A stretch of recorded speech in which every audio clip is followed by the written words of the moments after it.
West Virginia to become the Fox News digital politics editor, Chris Stirewalt. All right, so we're 9 months into the administration. We know that the agenda the president put forward when he was a candidate hasn't gotten off of the on-deck circle. And literally, as we are taping this, the president announces that the Senate is not going to vote on the latest Republican effort to repeal and replace Obamacare. I'm with Rand Paul on this. I don't think it repeals and replaces it, but that's at least their mantra. Question: can the Republicans govern, or do they run the risk of demonstrating to the electorate that they can't? Well, very much so. And at this moment, you have to say that, I would never try to talk about legal theory with you, but I am familiar with the concept in tort law of an attractive nuisance. Very clever, Stirewalt. And attacking your own party, as Donald Trump demonstrated in his run in 2016, that there was much to be made out of preying upon the dissatisfaction among Republican-based voters with the leadership of the GOP. Right. Because when you're on the outs, you can say, if I were on the in, we would do everything we wanted. It would be great. All of your dreams would come true. All these things would be possible. And then you get in and you say, okay, guys, now the important thing is for us to stick together and have unit cohesion and do these things. But meantime, like an abandoned swimming pool in someone's backyard, that same concept, that attractive nuisance of disloyalty and disunity remains there. And lawmakers, and we will see this now, we've seen it now from the centrists, and now we're seeing it from the conservatives. Both Ted Cruz and Rand Paul opposed the legislation forcing its demise. You will see increasing disloyalty and disunity among Republicans because there's individual advantage for those lawmakers, even if it's bad for the party together. Okay, before we get into what must be gloating by Mrs. Pelosi and Senator Schumer, are the leadership roles of Paul Ryan and co. in the House and Mitch McConnell and co. in the Senate in jeopardy? Who would have it? Who would want it? I think it was Franklin Roosevelt who said about the presidency that who would want it, but who could refuse it. And in the case, that may be true about the presidency, but it's not true about trying to herd cats in the House and the Senate. Nobody wants it. It's much easier to stand on the outside and complain about what's going wrong than have to go in and try to do it. Paul Ryan, if you recall, basically had to be dragooned. John Boehner quit, and they basically frog-marched Paul Ryan into the speaker's chair and said, you're going to have to do this now. Only you can explain this. Even though what went down today was in the Senate, doesn't this hurt Paul Ryan's strength in herding cats in the House?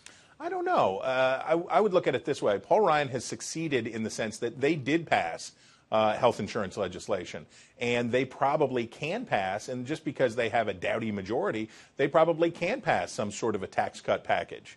And he will be able to continue to say to his members, and this is a bipartisan, it is older than the hills, this is a trope that you hear in Washington all the time. The House says, we're working, we're doing our part, it's those guys in the Senate that are screwing everything up. Is this, in some measure, Chris, a demonstration of the president's inability to lead Republicans? I mean, as recently as last night, one of his tweets was a rough personal attack on John McCain, which literally brought Lindsey Graham to tears as he was defending his friend, Senator McCain, who, as we all know, announced he would vote against the Graham-Cassidy proposal. Is Donald Trump demonstrating an inability to lead Republicans?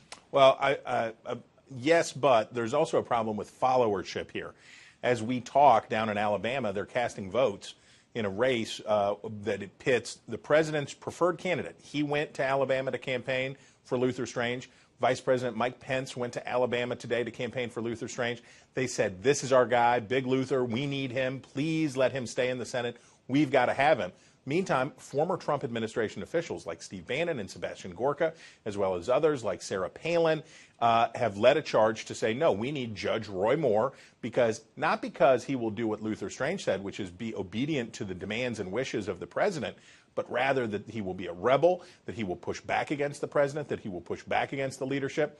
So, yes, Trump has failed by the test of leadership, but I would also point out that Republicans don't seem to want to be led. Right, right. Trump could suffer a double whammy this week if, as polls seem to indicate, Judge Moore wins that primary, no? Oh, yeah, and it will also send a loud and clear message. If you think about it this way, Donald Trump won Alabama in the primary by more than 20 points. He won in the general election by almost 30 points. If his imprimatur is not enough to help a sitting U.S. senator retain his seat, if it's not enough there, how seriously will Republicans in states where Trump didn't do as well take the president's demands and his threats? Every president threatens. It's the nature of partisan politics. Right. Do what I tell you to do, or I will back your opponent in a primary. Do what, and also, of course, reward. If you do what I want, then I will help you to run for re-election, and you'll have my backing. That's just part of the transactional nature of partisan politics. Right. But if the president can't deliver in Alabama, where can he deliver? If you're Rob Portman in Ohio, a state where the president did much worse comparatively than Alabama, still won but didn't do nearly as well, you look down and say, am I going to go my own way, or am I going to do what the president tells me? How valuable of a friend and how fearsome of an enemy? Those questions are important, and the message will come out of Alabama pretty clearly on that tonight. Chris, right on the mark as always. See you in D.C. soon. Always a pleasure, my friend. Thank you, Your Honor. Have a great day. You too. From New York, defending freedom whenever they let me, Judge Andrew